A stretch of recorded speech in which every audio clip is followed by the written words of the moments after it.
আমরা যেহেতু সমাজের প্রতি দায়বদ্ধ, তাই আমাদের ম্যাক্সিমামটাই আমাদের নজর রাখতে হয় যে পজিটিভ খবরগুলোকে আমরা সমাজের জনসাধারণের সামনে তুলে ধরি।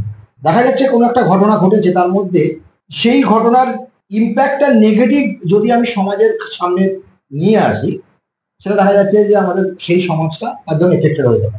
সেক্ষেত্রে আমরা খবরটাকে একটু ঘুরিয়ে ঘুরিয়ে তার কেন, কিভাবে, এই ধরনের পজিটিভিটি দিয়ে আমরা খবরটাকে সামনে নিয়ে আসি, যাতে নেগেটিভটা খবরটা আসলেও সেটা চাপা পড়ে যায়। পজিটিভ খবরটাকেই মানুষ হাইলাইট করে এবং সেটার ব্যাপারে ইন্টারেস্ট দেখায় মানুষ।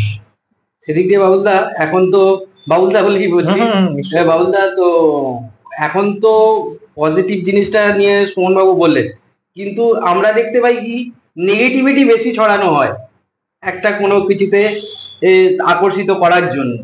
এটা কি আপনি মনে করছেন? দেখুন, সত্যি কথা বলতে কি আমাদের দেশে সালমান